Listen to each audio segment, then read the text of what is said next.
Hey everybody, welcome back to Mike's Wooden Things and Stuff. Today we are going to use up some more scrap, particularly some of that plywood. I'm sick of that pile of plywood and sheet stuff hanging out over there. I want to use it and get rid of it. And I need a couple of benches for my backyard for the fire pit that I have not built in my backyard yet. But I want to get rid of some of that wood. Eventually I'm going to want some benches for my fire pit. So let's make benches for the fire pit out of that wood right now. I got a couple hours. We're going to see how much we can get done. They're going to be quick, dirty, not fancy at all benches. And I am not going to care. Because they're going to sit out in the rainy West Coast weather. And they're just going to get demolished. So they're a temporary solution for the fire pit that doesn't even exist yet. Let's go.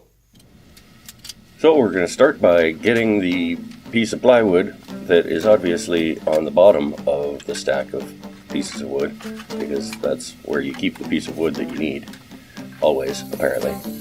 At this point, I think that I am just making a plywood top with some legs and stretchers on it, or aprons I guess they're called, but turns out that that's not what I ended up doing, but that's for a later discussion. I found this piece of 6x6 cedar beside the house, so I decided to mill it down, and I got actually all 8 of my legs out of this one block of cedar, which was pretty cool. Start by chopping the ends off it, ripping it down the middle that way, and then ripping it down the middle the other way, and then cutting them to length, and I've got myself 8 legs. And like I said, at this point, I think that I'm done with legs, because that was easy and quick, like I wanted this project to be. And go up to the lumber rack and get down some Douglas fir for the apron parts. I wasn't sure at this point that I was going to use Douglas fir, but I did. Chop them to length, rough length, using my new Veritas Carcass Saws, because I like using those, so I figured it would be a good opportunity to do that. Then we put the offset on the legs. I think I went in about 1.5 inches from each corner. Just marked off where the aprons needed to be cut. And I cut the aprons. And at this point I'm like, yeah, my benches are almost done. Because all I got to do is attach them all together, and I got some cheap, quick benches for the backyard. Oh, but you know what would look nice is if I cut a little bit of a sort of a curve in the stretchers, just to give it a little bit of visual interest, right? And so I did that. At which point I decided, oh, you know what would also look cool is if I tapered the legs. So we taper the legs. You cut one of the tapers, you tape that piece back on, and then you cut the other taper. And then you gotta obviously get rid of the saw marks and stuff, and you can do that with a hand plane. I decided just to sand it because I was gonna be, quick and easy, and I wasn't being picky about how these benches looked.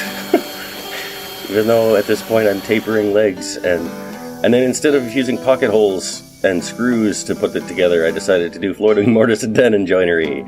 Yeah, because this quick and easy garbage bench that I wanted to throw out in my yard actually was starting to look cool, so I decided to make it a little bit more structurally sound as well. So yeah, plunge the mortar down, cut the mortise on both sides. Then I cut this piece of plastic bag to not have the glue. I decided to use epoxy for the glue up, and I didn't want to glue the bench to my workbench. So there, we mix up some epoxy. And wait, I didn't show cutting the tenon stock. Why did I not show that part? Anyway, I just got some 1/4 inch thick oak sort of hobby wood bits from the box store. And it makes good tenon stock when you're cutting 1/4 inch mortises, so that's what I use. I've done that in other things. You can look at other things to find out how I did that. Actually, go watch Mark Spagnolo cut floating tenons and mortises and stuff. He's where I learned how to do that. And at this point, this is where it all starts to go terribly, terribly wrong. I decided to try face veneering the piece of plywood with some strips of random scrap wood that I had. I thought, we'll cut some skinny strips and and glue them down to the top on an angle and make it all decorative and pretty like.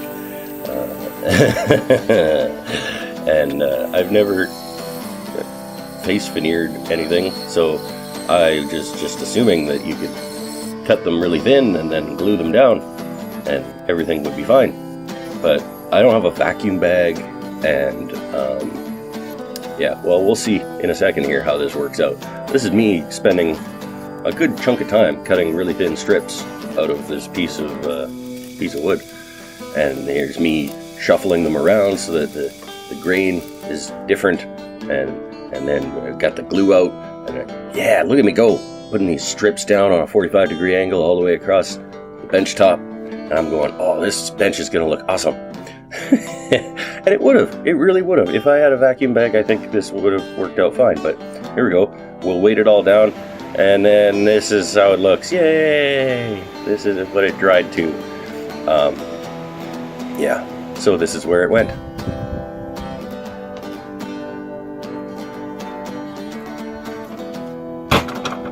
There we go. And so off back to the big box store to get some cedar fence slats. $3.75 a piece.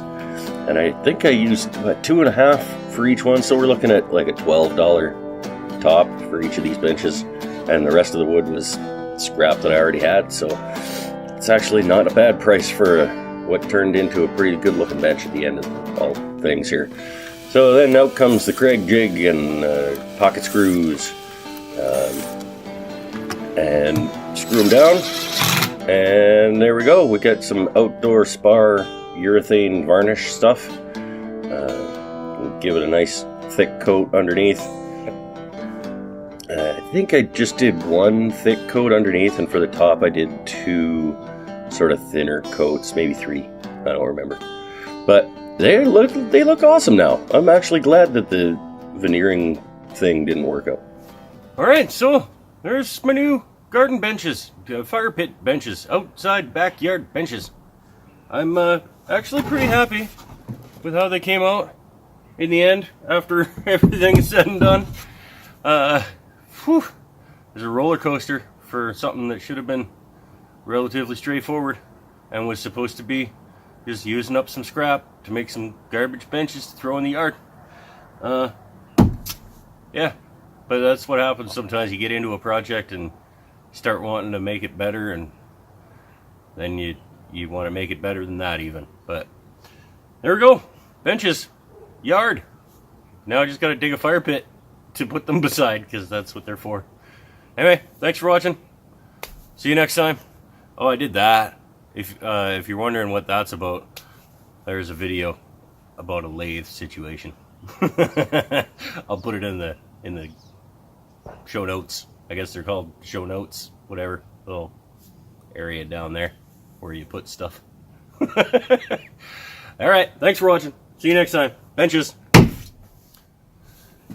Alright.